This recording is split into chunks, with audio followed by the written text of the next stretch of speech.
iedereen van Rotterdam in het Nederlands. Op 5 december, morgen, is het feest van Sinterklaas er. De Nederlanders geven cadeautjes, eten uitbreiden en schrijven voor elkaar gekke gedichten. It's like their Christmas, but a bit early. They eat lots of little biscuits called pepernoten that look like this. Cinnamon and nutmeg inside, and all kinds of flavours on the outside. You also traditionally get a letter for your first name made of chocolate. Sinterklaas arrives in the Netherlands on the second Saturday of November. He comes by boat, traditionally from Spain, and in the week before his arrival there is a little segment on the news every evening for children which tracks his progress coming towards us.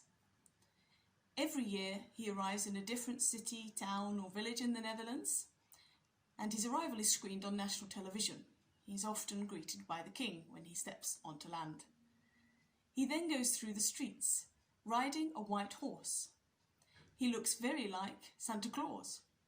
He has a long white beard, but the difference is that he has a bishop's mitre and a staff, and he doesn't have any reindeer. He's accompanied by his Zwarte Piets, who are his assistants, and together they go through the streets handing out these little biscuits to children that they meet on the way. Nowadays this feast is very commercialised. The shops are full of presents, people are buying loads of things for people that they probably don't need and they maybe even don't want. But the origins of this feast are very simple, very basic. It's based on St. Nicholas, who was a bishop in Myra in Turkey. And he was very wealthy, but the people around him were in great poverty. The most famous story associated with him is that he heard of a father who was so poor that he was selling his 2 daughters. And he decided to do something about this and share what he had. He went along at night anonymously and he threw coins through the window of the family's house, and they landed in the shoes that were by the fire to warm. And this is why Dutch children put their shoes, or traditionally their clogs, on the hearth between the days when Sinterklaas arrives in November and leaves at the start of December. And they find in their shoes little sweets or nuts. Traditionally, Sinterklaas has ridden across the rooftops on his white horse and dropped them down the chimney. Just like Sinterklaas, the origins of Christmas are really based in poverty. You see a young mother giving birth. She doesn't have a hospital bed, she doesn't even have any bed.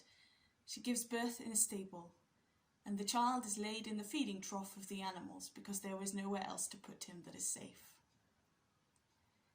Sinterklaas has its origins in the idea of being generous with what we have to those who are poor. And in Christmas we see the ultimate generosity. We see God giving the most precious thing, his only Son, to us who trust in him. The Bible puts it like this: though he was rich, yet for your sakes he became poor, so that through his poverty we might become rich. If we trust in him, we can have a relationship with God. That is what Christmas is all about. That is why we see this scene of poverty in the stable, that God came down to mankind so we could have a relationship with him. So this Christmas, as we're surrounded by the temptation to have many good things, to have maybe far more than we need, let's remember to be generous to the many in the world who do not have what we have, who are not blessed as we are. And let's follow the pattern and remember the pattern that God has set for us, the generosity that he showed at Christmas by giving his Son so that those who trust in him can have a relationship with him. I wish you all a very happy Christmas.